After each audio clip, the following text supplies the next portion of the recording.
to continue with Tier 2 shitters, let's talk about the seeming collapse of Tier 2, because who would have guessed this would happen?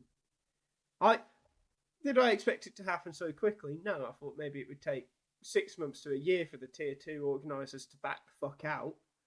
But Valve basically creating this system themselves and probably inevitably creating a more closed circuit than we had before is quite impressive, and was always going to be what happened. I brought up that they shouldn't get rid of all these qualifiers and they shouldn't do invite only because it just stops other teams being able to have a chance. You're just gonna, and everyone just like, nobody listens to me even when I'm right. So I feel like when the Valve changes were announced, it was probably me, you, and Harry that were their biggest criticisers out of anyone I saw on Twitter. And yet no one listens. Everyone was like, "Oh, but we've got our open circuit back. It's so good now. All these partner systems were bad." Meanwhile, they had no idea how ESL's partner system worked. They thought every event was purely ESL partner slots. Yeah, which it wasn't. It wasn't at all. And now look what the major is. Yeah. The major is the most closed it has ever been. Invite only is possibly the worst thing that can happen to the Counter-Strike circuit. I honestly thought Valve's worst change to CS2 was going to be MR12. But no, this one is worse. And it's killed the Tier 2 scene. The Tier 2 scene did a good job of killing itself as well with the whole... So they come out, they had a blacklist of players who people bet on weirdly. And it's like, I'm sure some of them were dodgy, but having your own... They certainly weren't all dodgy. No, exactly. It's like, you could be put on there because somebody bets on you, and that's not your fault. But the entire thing was incredible as well, because it was literally like, oh, but you played one game with this person back in 2017, get on the blacklist. Yeah. Meanwhile, like, teams like Monty, who... They were on the blacklist for a long time. Yeah, who then just somehow get off it and other teams can't. Like, why are they not Monty got off it because they were so good that CCT had to start inviting them. But it's bullshit. Like, the entire thing is bullshit. And, you know, like, fuck CCT for having this blacklist, but also fuck Valve. Yeah, well, for getting so involved. Like, I said this in the TLDR Discord the other day. I remember when we were all really happy that Valve were not involved in our esport. I remember when we were constantly berating Riot and Blizzard and Activision for what they'd done to COD, what they'd done to Overwatch, what they'd done to League, what they were doing at the start of Valorant when they enforced the VCT system on everyone. We used to be so happy that as were just left to TOs and that Valve would occasionally be like, guys, you have to play this map now. So what the fuck happened? Yeah. Was it that bad in the last 2 or 3 years? Did I live in a bubble of actually enjoying it? Yeah, I know, exactly. Like, and then being retroactively told, no, actually CSGO was bad and you're misremembering it. It's like, I was playing it, like, I know how good it was. I was playing it every day. Like, I know how good the game was. You don't need to lie to me. When I wasn't playing it, I was fucking watching it, and I was writing about it. Like, the thing was virtually all me and you did for like a year. 4 years for me. Longer, but like the year that we started doing it together and working together. Like, it's like yeah, exactly. And then they make a new game. Which is bad. Worse. I wouldn't call it bad, but it's worse. It's bad compared to CSGO. Yeah, it's a downgrade on CSGO. It's probably still the second best game ever. The CSGO being the best. It's not Football Manager. Well, yeah, I mean that's only because I had a hand in the game. But no, like it's still brilliant, but it's just worse than CSGO. It's caused all these issues. They then fiddled with the map pool and made that worse. They've changed maps that people liked and generally made them worse. They've fiddled with the system and now they've killed the tier 2. They've made the major invite only so that like to ruin stories like Bad News Eagles. Like, it's all just annoying changes for no reason. Do you know what fucking blows my mind about the fucking tier 2 shit as well, is that, like, you know that Star Wars meme? It's like, this is how democracy dies, to thunderous applause. It's kind of it with the tier 2 scene as well, because literally 2 days before, you have people like Messioso and other people being like, well, I hope Valve are going to enforce these rules in the first month of their new system. Why aren't they enforcing these rules? Why are they doing all this? 2 days later, when they do it, and all of these tournaments are no longer ranked on VRS, and all the teams are backing out, and half of them are being cancelled, they suddenly start fucking moaning. Yep. Like, fuck you. You helped create this. If you think you fucking didn't, and when you're there moaning in a year's time... Well, Complexity are going to be really affected by it when they fall out. Oh, they're going to be fucked. Yeah. So I hope that all these people remember their fucking place in it. Yeah, they won't. People never do. No, they won't. They'll just moan. This isn't a dig at anyone in particular, because I haven't seen these things you talk about, but like... No, it's not overly a dig at those people. They're just people that I remember. Yeah. Like, you know, like, it's the usual suspects of, like, Striker and Messiosa. They're always going to say these type of things because they care about the rules, and people should care about the rules. It's not the rules should just be better. The rules should just be better. Yeah. And the issue should never have been that these rules weren't enforced. It should have been that they were in place in the fucking first place. Yeah, exactly. I just... It is a real shame when you think of some of the great major stories, and I'm not talking about, like, you know, to me, the great stories are when teams like Bad News Eagles make it through off the, like, with just the shirts on their back. Do you know what I mean? Like, they didn't have an org, they had nothing, and they just made it through sheer force of will. I'm talking about Vega Squadron, QBF, like players Ecstatic in Copenhagen. Ecstatic players like Boomich would not have the career they've had if there was no open qualifiers. Boomich was a nobody who was on a QBF team. He wasn't even the in-game leader of that QBF team, if I remember rightly. And he, like... I think he was by the next major when they were winning. Yeah. He impressed enough where, like, he eventually got onto Na'Vi. Where Zeus... wouldn't happen. Zeus handpicked him as his replacement. Yeah. Like... He wouldn't have had a career if it wasn't for these open qualifiers. Someone like Boomich just wouldn't happen. Chopper just won a major. He wouldn't have. His career wouldn't have happened. Vega Squadron came through an open qualifier and beat NIP. No, the great NIP. And it's so stupid though, because you'll still get all these fucking CS fans being like, "Well, at least it's not Valorant. At least it's not." Motherfuckers. It's closer than it ever has been. This system is closer to fucking VCT now than it ever was last year. Yeah. And then it definitely ever was before Go. Yep. Well, before 2 even. Like, this system is now so close to VCT because most of your lands, if not all of them, are going to be populated by the same teams because... And it will only depend on where they sit in the ranking. Because if you have a 16-team event, congratulations, it will probably be the same 16 teams every time. And the only way it will change is if there's a 24-team event.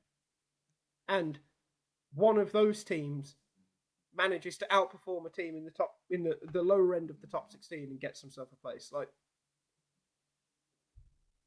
I don't get how people aren't completely outraged by everything that's happened. No, because people... Unfortunately, people believe the sort of niceties and euphemisms about it being a more open system, and they just take at face value what, you know, Valve are saying or what people are saying on it, and just accept that what's happening is what they're being told. But the truth is, when you have a 32-team event, 30 of the teams that invited on their ranking, and the other 2 are wild card, which is still somehow to do with their ranking.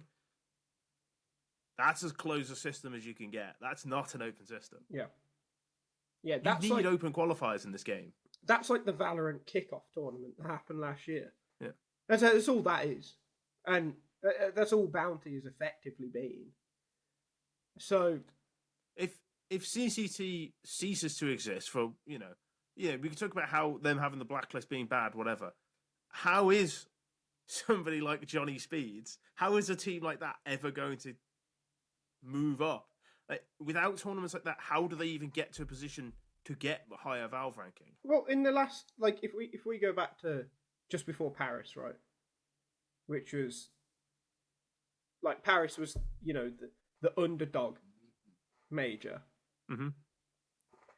Game Elysian, Monty, Apex, Nine, probably ITB, like all of these teams were playing events like CCT that will now cease to exist.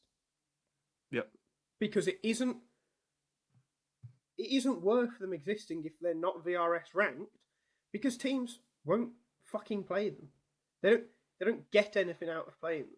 Like, I don't know. Like, yeah, no, you're right. Like that. Like what?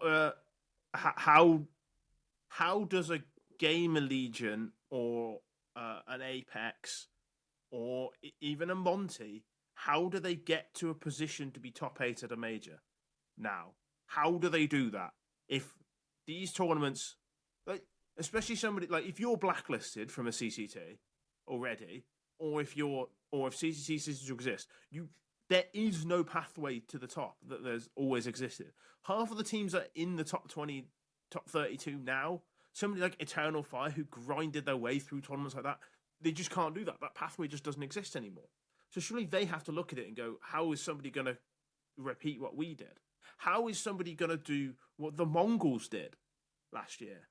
Yeah, and I'm not going to click about to double check this, but I'm pretty sure, like, in this new system, Passion UA wouldn't be at the major if the new rules had existed. Like, there probably is what I'm forgetting, but genuinely, like, what was the last change Valve made that was good? Because in my opinion, it's probably been a string of bad changes ever since they announced that they were ending the partner system. Yeah. Bear in mind, they also announced Counter-Strike 2 after that. So I am including the last good decision they made was remember. fixing Pika's advantage. Which isn't completely fixed. No. It's a long way. It's not completely fixed. Yeah, but that's the last good decision they made. But that's not like updates aside. But that is also fixing a previous mistake. Yeah, but updates to the game aside, like purely the way tournaments runs, the way the ranking works, the way the major works, what was the last good change they made? Because genuinely, I think it was bringing Anubis into the map pool. I don't know if they fixed Ancient after that, but yeah, probably bringing Anubis in. Yeah, it might have been after that. But taking Vertigo out. Okay, fine. Like Vertigo out for Train, fine. But then again, that's fixing a mistake. But again, like this and Train isn't ready. And Vertigo should have been gone fucking years ago. It's a fucking terrible map. Inferno is also still in, so and it probably would have been gone years ago had COVID not happened. Yeah. Because I think that's one of the reasons why it did outstay its welcome. So, honestly, like, fuck Valve and fuck what they've done to this game, because now it's just going to be a partner system without any of the benefits the partners were getting previously. Mm-hmm. It's going to be a franchise system in all but name, again, without any of those benefits. Mm-hmm. And this system is worse than the old ESL system. Maybe it's not worse than the old Blast system. I don't know. I quite liked the way Blasts work, and it pretty much enforced that we'd always have, like, really good teams at an event with pretty reasonable stakes that some of them would go out. But in a disappointing I don't fashion. Like that. I mean, I've been pretty vocal about that. Yeah, but I don't you like underdogs. enforcing. You like underdogs more than I do. It's also more that I like the teams to prove they're the best teams by beating these plucky underdogs. Like, how can we know for sure that FaZe are the 5th best team in the world if they didn't play like the 10th best team in the world? Fine, but if I've seen them do it the event prior, I don't care. But we have enough events. You never see that at FaZe. FaZe don't do that. We have enough events that I don't care for shit like that. And Blast have addressed that this year. Yeah. That's why I like the new blast system. I think Yeah, I the think new blast system actually gives everyone a fair crack. I think everyone actually has and then a fair crack. And then it rewards the top 8 teams at the end of the season, like World Final used to. The most hard done by team in the new blast system is the team who's 17th ranked, because they have last pick. They have first pick. Oh, do they? Yeah. I thought it was second as first pick. No. Oh, okay. In that case, picked first. In that case, I think it's pretty fair. Yeah. So yeah, I mean, I really am now a bit worried for the future of Counter-Strike, because I really struggle to see how the tier 2 system is going to be sustainable. If that's why, like, you know, fucking big orgs were backing out of Impact, why would smaller orgs not back out of Counter-Strike? You know, why would someone like we're a Fnatic right now? We're a Fnatic. Fnatic are 29th in the world. They are out of the invite range for so many fucking tournaments, and they're not always going to go through a qualifier. And if they do, they're not guaranteed to have a great performance. Why the fuck should Fnatic, other than the fact they've presumably just spent some money, continue to commit to Counter-Strike when they already make bank off Valorant? Yep. Well, and they probably make money off other games as well. I don't understand commit to this game? I don't understand how the team that's currently like 80th in the world has a pathway to making money. I don't see it. This doesn't make sense to me. They don't. Which is only going to make the match fixing problem worse. But that's a topic for another day. We're already well over an hour, so we should probably wrap this up. Match fixing in enjoyable local lands. Yeah. Right, so with that fucking rant about how Valve are slowly killing Counter-Strike over, guess it's time to call time on this one, as you said. Next week we'll talk about the LAN for Bounty and how Spirit won the event. We'll probably have a little bit of a look at Kato as well, because I believe it starts the day the next episode will go out. Yeah, something like that. But I'm working Kato, so actual employment. That's good for you. Might have to record on Monday. That's all right. But in the meantime, I've been Sam. He's been Elliot. Our Twitters are AZESC and Animo CS2 with a 1. There's a fella called James. There's a fella called Mac. I still can't be asked to learn which way round you do things. You probably should. James H. Serpa. Let me find Mac's Twitter for you. No, they don't deserve Twitters. They're not fucking hosting. Yeah, they do. Who do they think they are? Well, I can't be asked to edit, so... No, but we'll just hire some other dickhead that doesn't have an ego to require their Twitter being shouted out. The irony of you saying somebody else has an ego is astounding. Go fuck yourself. You've ruined this fucking outro here. Good. It was going well. Good. This is all for you, Mac. We do appreciate you. No, we really do. It's just I personally think you should know your fucking place. Clearly Elliot thinks otherwise. It's his paternal instincts already kicking in. Yeah, gotta defend my... Right, have you found it yet, mate? Because I'm fucking bored. And No. Have you given up? Yeah, go on. Right, because I was going to do... You've ruined my bit now. I was just going to cut you off as soon as you started saying it and just end the recording. But with that one, see you later.